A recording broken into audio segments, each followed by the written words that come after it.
Varicose veins కి సరైన చికిత్స కోసం సంప్రదించండి ఎవిస్ హాస్పిటల్. నమస్తే రమ్మగారు. నమస్తే జయ. రమ్మగారు, 12వ తారీఖున మనకి మాఘ పౌర్ణమి ఉంది. దీని యొక్క విశిష్టత. మాఘమాసమే విశిష్టమైన మాసం. అంతేగా. మాఘమాసం విశేషాలు చెప్పుకున్నాం కదా మనం. మాఘం సౌరమాసం అని చెప్తాం. నారాయణ ప్రీతి కోసమే, శ్రీ మహావిష్ణువు ప్రీతి కోసమే చేసుకుంటాం. మొదటి రోజు నుంచి చివరి దాకా ప్రతిరోజు ప్రాతకాల స్నానము, సూర్య దర్శనము, సూర్యుడికి అర్ఘ్యం ఇవ్వటం, సూర్యనారాయణమూర్తి ప్రీత్యర్థము పాలు పొంగించటము, ఇవన్నీ చేస్తాం కదా. స్నానం చాలా ముఖ్యమైనదిగా చెప్పుకుంటాం కదా. ప్రాతకాల స్నానం, సూర్యోదయానికి 1 నిమిషం ముందు స్నానం చేయటం, ఉదయించిన సూర్యబింబానికి నమస్కారం చేయటం. అయితే ఈ మాఘ పౌర్ణమి కూడా చాలా విశేషమైన రోజుగా చెప్తారు. మహామాఘి అంటారు. మామూలుగా మనకి ప్రతి పౌర్ణమి విశేషమే. పౌర్ణమి నాడు ప్రత్యేకంగా స్నానం చేయటము, అర్చన చేసుకోవటము, నారాయణులైనా అర్చించాలి, శివారాధన అయినా, సత్యనారాయణ వ్రతాలు చేసుకోవటాలు, ఇవి మనం ప్రఖ్యాతంగా వింటాం కదా. అయితే ఈ మాఘంలో ఈ పౌర్ణమి నాడు సముద్ర స్నానం చాలా విశేషంగా చెప్తారు చేయ. మామూలుగా మనకి సముద్ర స్నానం తెలుసు, కార్తీక పౌర్ణమికి చేస్తాం కదా. దానికి ప్రత్యేకంగా ఉంది. ఆకామావై అంటారు. ఆకామ అంటే ఆషాఢ పౌర్ణమి, కార్తీక పౌర్ణమి, మాఘ పౌర్ణమి, వైశాఖ పౌర్ణమి, ఈ 4 పౌర్ణములు సముద్ర స్నానానికి చాలా విశేషమైనవి. చాలా విశేషం. వాట్లల్లో మహామాఘి మరీ విశేషం. హైదరాబాద్ వాసులకి సముద్రం లేదు, మనం ఏం చేయాలి? మనకు వెంటనే డౌట్స్, మనకు సముద్రం లేదు కదండి అంటే వెళ్ళాలి. ఎక్కడికైనా వెళ్ళలేము, కనీసం ఇంట్లో అయినా పొద్దున్నే స్నానం చేయండి, నదీ స్నానం చేయొచ్చు.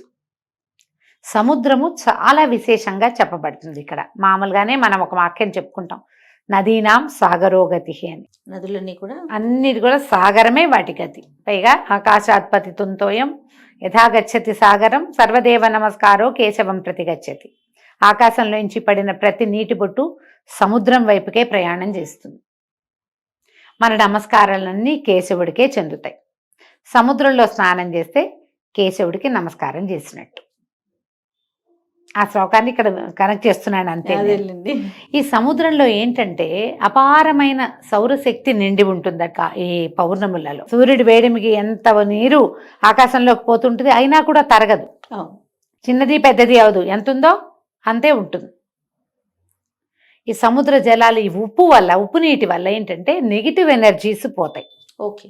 ఈ సంవత్సరం అంతా మనం ఏర్పాటు చేసుకున్నవి అంటే మన మీదకి మనం తెచ్చుకున్నటువంటి అన్ని రకాల నెగిటివ్ ఫోర్సెస్ని ఈ సముద్ర స్నానం కంట్రోల్ చేస్తుంది. నదీ స్నానాలు విశేషమైనవి. నీళ్లలో కరెంట్ ఉంటుంది, మనకు తెలుసు కదా. నదుల్లో కూడా నడుం లోతు నిలబడి నదీ స్నానం చేయాలని చెప్తారు. సముద్రంలో కూడా ఓ 40 మినిట్స్ అయినా ఉప్పు నీళ్ళల్లో కనుక స్పెండ్ చేస్తే వచ్చాక మళ్ళీ బయటకు వచ్చాక మామూలు స్నానం చేసుకుంటాము. ఇది ప్రత్యేకంగా చెప్పబడే క్రియ కాబట్టి జీవితంలో కొన్నిసార్లైనా, కొన్ని పర్వదినాల్లో అయినా, కొన్ని పౌర్ణములైనా, కనీసం ఒక్క పౌర్ణమైనా సముద్ర స్నానం చేయండి. మామూలుగా అమావాస్య పౌర్ణములకి ఆటుపోట్లు పెరుగుతాయి కాబట్టి సముద్ర తీరాలకి వెళ్ళకూడదు అని నియమం. ఆ నియమంలో ఈ 4 పౌర్ణములు మాత్రం ప్రత్యేకంగా సముద్ర స్నానం చెప్పారు. ఉదయం చేయాలి. పౌర్ణమిలో రాత్రిపూట కదా ఆటుపోట్లు పెరిగేది, సాయంకాలాలు కాదు.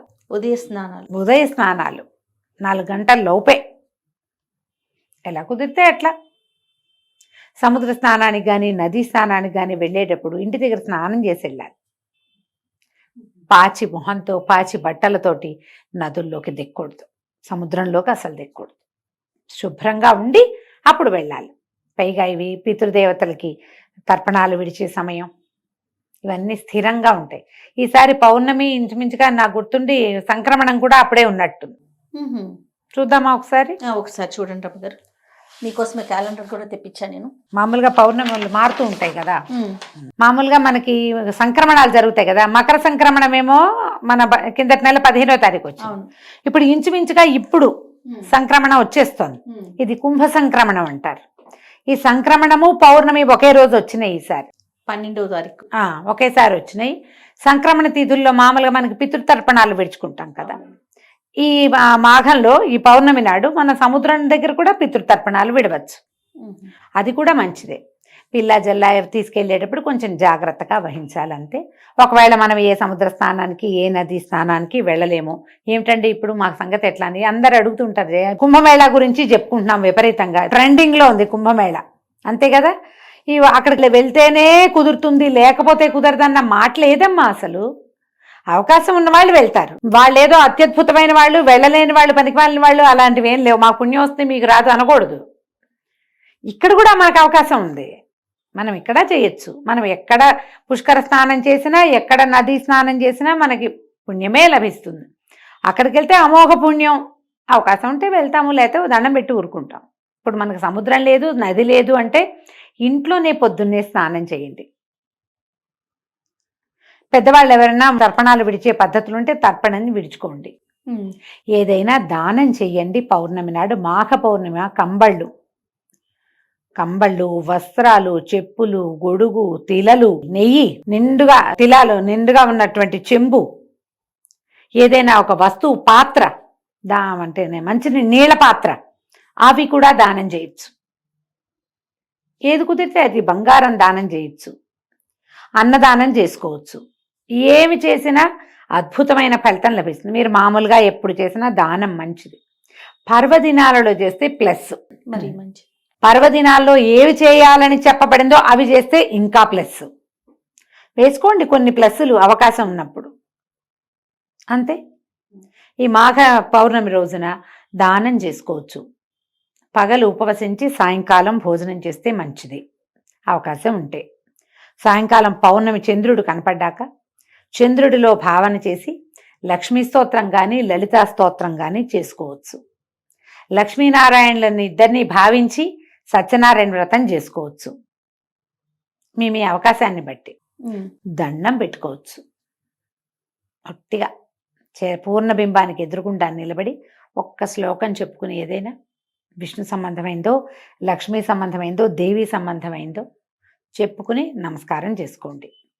బ్రాహ్మణులకి దానం చేస్తే అత్యుత్తమమైన ఫలితం ఇస్తుందని చెప్తారు. అవకాశం ఉంటే చేయండి. ఎవరికి అవసరమో నీడీ పీపుల్ వాళ్ళకి చేయండి, అది కూడా అత్యద్భుతమైన ఫలితాన్ని ఇస్తుంది. ఎవరికైనా ఏమైనా ఇవ్వచ్చు కదా. ఇలా పర్వదినాలలో పాతవి దానం చేయబోకండి. పాతవి ఇవ్వడానికి 3 రోజులు ఉంటాయి. పర్వాలలో పాత వస్తువులు దానం చేయొద్దు. పాత బట్టలు, పాతవి ఏమైనా తీసి ఇచ్చేయటము చేయొద్దు. కొత్తవి ఇవ్వగలిగితేనే దానం చేసుకోండి. మీ అవకాశాన్ని బట్టి ఏదైనా సరే. తప్పకుండా. నమస్తే. నమస్తే జయ.